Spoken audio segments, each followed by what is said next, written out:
In a match like this, there's no point system. It's normally win or lose. This match is scheduled for 3 rounds of 10 minutes each. The man with the glasses and the white shirt is Grandmaster Hélio Gracie.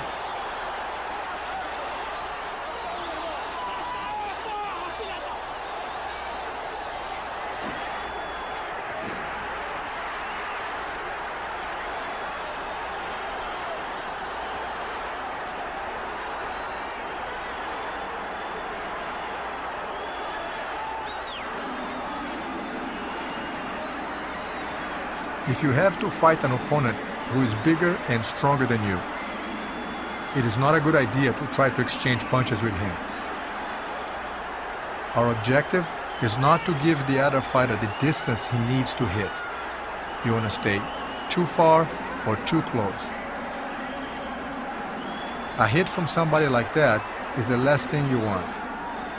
The jumping around you see is in hopes to disguise his approach. Due to the big weight difference, it might be difficult to flip the opponent. One has to wait for the right moment.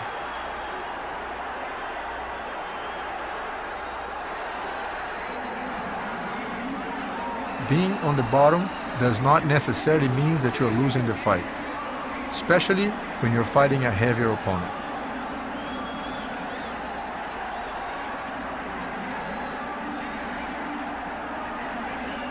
You may have to wait for a while for the right opportunity to turn things around. Jiu-Jitsu techniques will give you the elements to wait for that opportunity.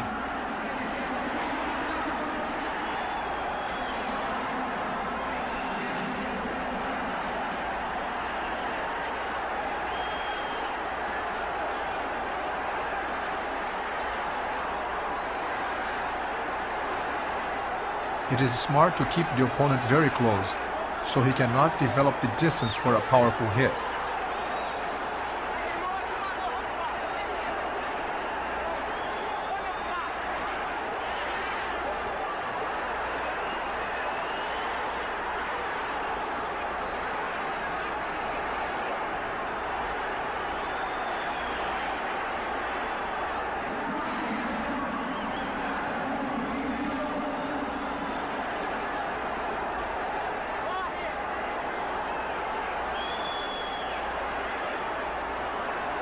Strikes to the kidneys can be very effective on the long run. In one of my father's fights, his opponent took such a beating to the kidneys that after the fight, he was urinating fragments of the kidney.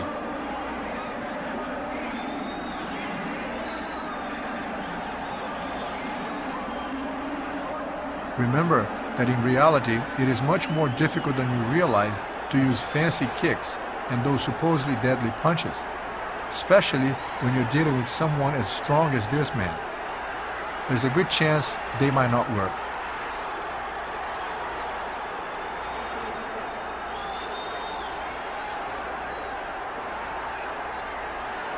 As you can see, in this kind of fight, they are not trying to make it look good for the camera or the audience. They are trying to survive.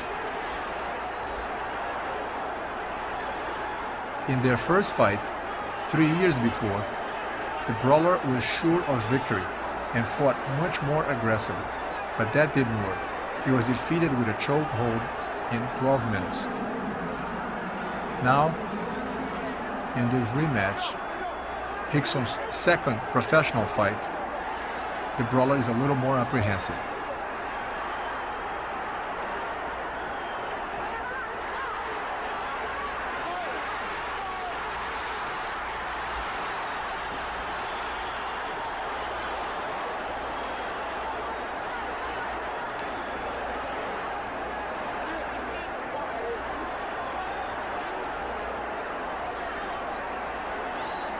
The difference between the Jiu-Jitsu taught at the Gracie Academy and all the other martial arts styles, including other styles of Jiu-Jitsu, is that the evolutionary process of our teaching methods is the result of extensive research by Grandmaster Hélio Gracie. Not only did he have to adapt some of the traditional Japanese techniques to accommodate his lack of strength, but more important, was his contribution as a teacher, developing the teaching method so efficient that he could teach virtually anyone. The Gracie Jiu-Jitsu Academy in Torrance, California, is the only organization that upholds those teaching standards and is endorsed by my father, Hélio Gracie.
The referee will stop the fight and drag both contenders to the middle of the mat.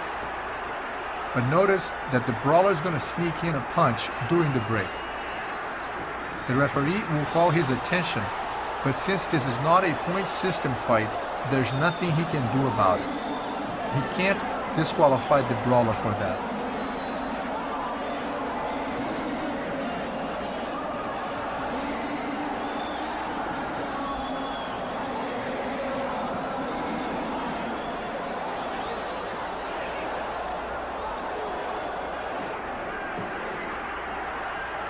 Everyone who looks at martial arts as a means of self-defense is really looking for the effectiveness that can be found at the Gracie Jiu-Jitsu Academy.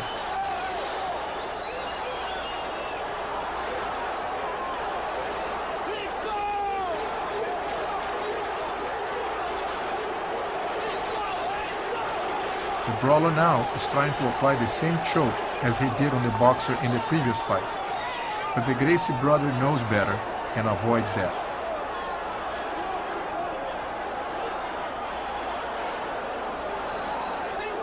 Once again, the brawler goes for the choke hold.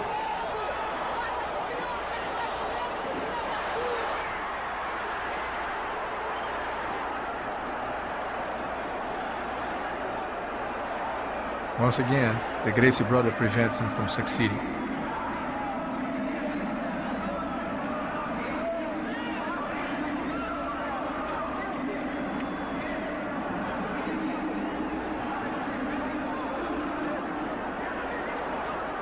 Believe it or not, the safest thing to do when fighting somebody like this is to stay as close as possible so he doesn't have the distance to hit you with the effectiveness that he would like to.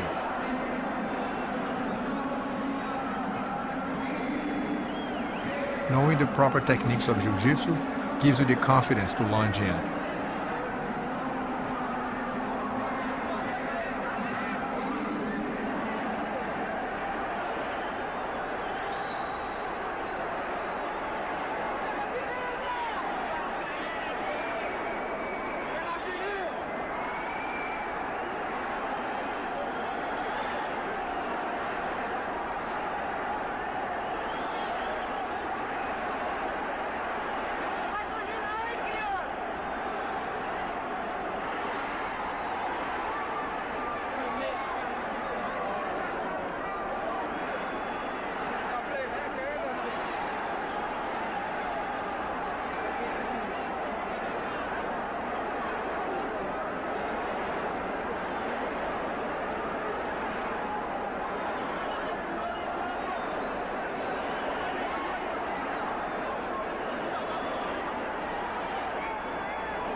Keep in mind that Jiu-Jitsu was developed so that the little man can fight the big man.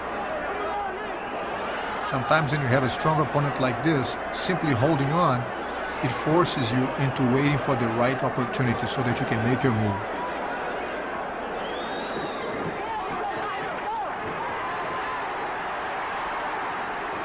That is the end of the first round.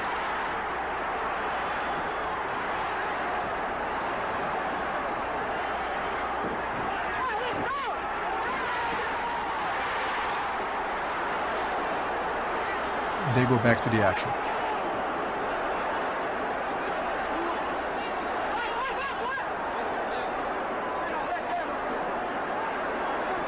The big man now is trying some intimidation techniques.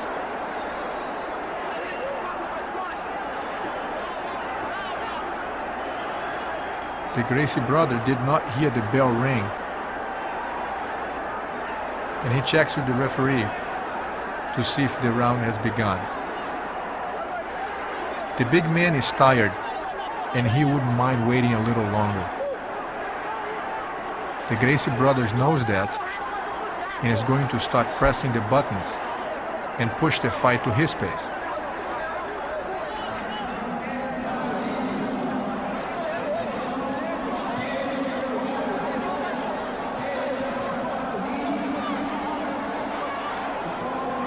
As they fall down, the brawler almost accomplishes a crucial top position, but proper leg work prevents it.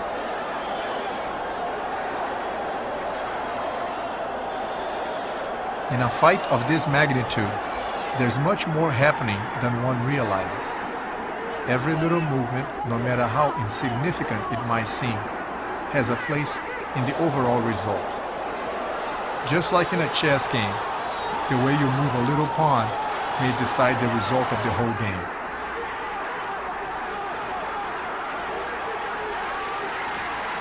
You can actually feel your opponent's thoughts. It is important that you don't think they are just holding on to each other.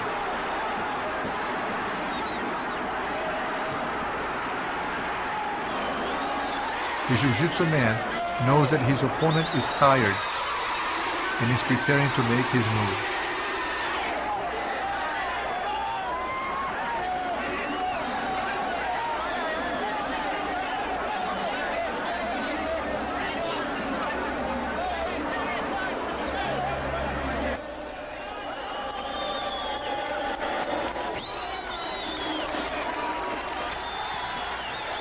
He works his way around the back of his opponent.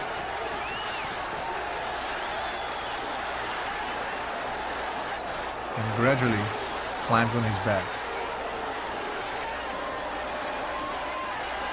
And just like those anacondas from the north of Brazil, by the delta of the Amazon, he'll wrap himself around his prey.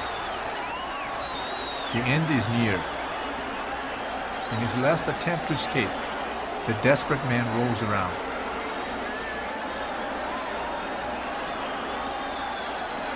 He even tries eye gouging, but with the squeeze on the neck, the wild man taps out, and the tradition of the Gracie Jiu-Jitsu Academy lives on.